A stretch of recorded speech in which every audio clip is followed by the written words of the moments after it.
મારા ભાઈ બહેનો, આ ઈવીએમ મશીનનો વિરોધ કરતા સુપ્રીમ કોર્ટના બંને વકીલોને આ લોકોએ ક્યાંય ગાયબ કરી નાખ્યા.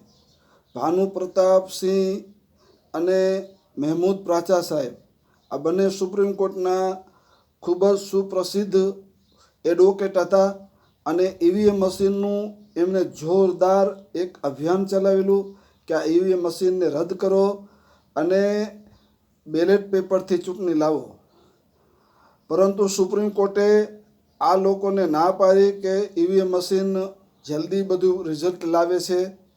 પરંતુ હવે આપણે જોયું કે આ 1952થી અત્યાર સુધી જે ચૂંટણી હતી લોકસભાની એ જલ્દી થઈ જતી હતી બેલેટ પેપર ઉપર અને સાંજ સુધીના તો એના પરિણામ આવી જતા હતા. પરંતુ આ ઈવીએમ મશીન તો કાંઈ જલ્દી નથી કરતું. સમુખનું એને 2-2.5-3 મહિનાની ચૂંટણી મોટી લાવીને રાખી દીધી. આટલી લાંબી ચૂંટણી ક્યારે ભારતની અંદર થઈ જ નથી.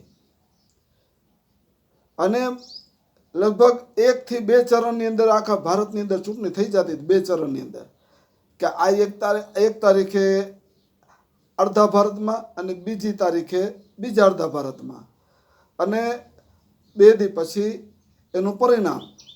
આખી પ્રક્રિયા 4-5-6 દિનની અંદર થઈ જતી હતી ચૂંટણીમાં. એની બદલે આ લોકોએ એટલો મોટો ગેપ રાખ્યો 2.5-3 મહિનાનો.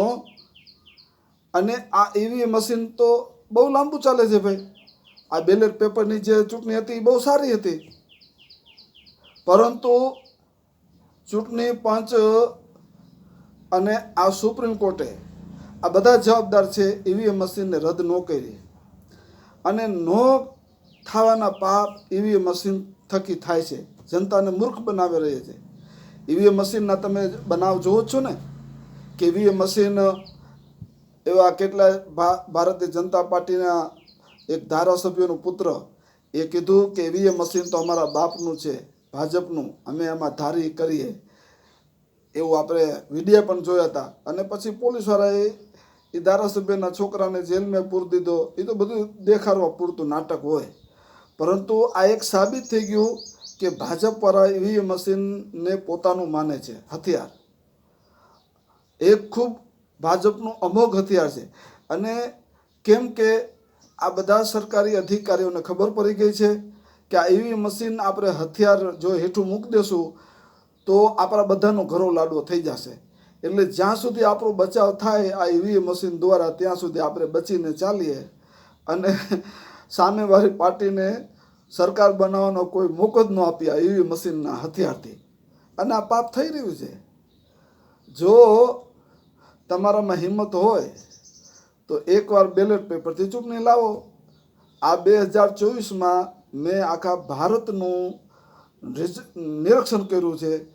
9 થી 10 સીટો ભાજપને આવતી હતી અને એમાં વારાણસીની અંદર 2.5 લાખ મતોથી નરેન્દ્રભાઈ મોદી હારતા હતા.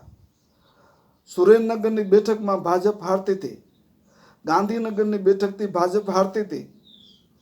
રાજકોટની બેઠકમાં ભાજપ હારતી હતી.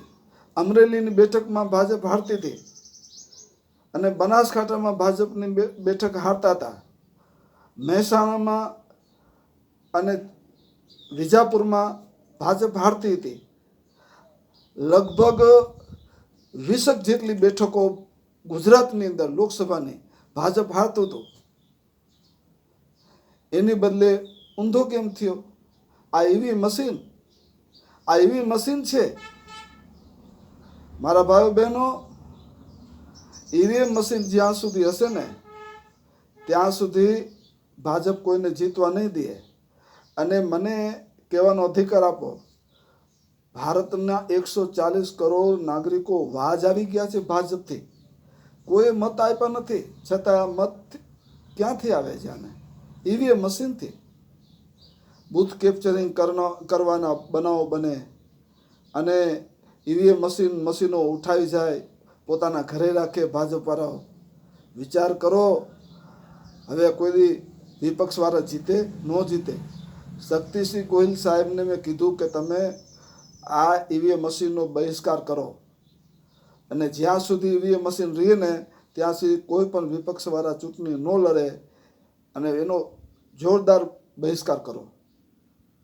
જ્યાં સુધી ઈવીએમ મશીન રહેશે ને ત્યાં સુધી કોઈ દી વિપક્ષવાળા સરકાર નહીં બનાવી શકે. આ હવે સાબિત થઈ ગયું. હું ગુજરાત જનતા સમર્થન પાર્ટીનો પ્રેસિડેન્ટ ગુલામ હુસૈન ઉમરભાઈ બ્લોસ મકરાણી. જય હિન્દ, જય ભારત.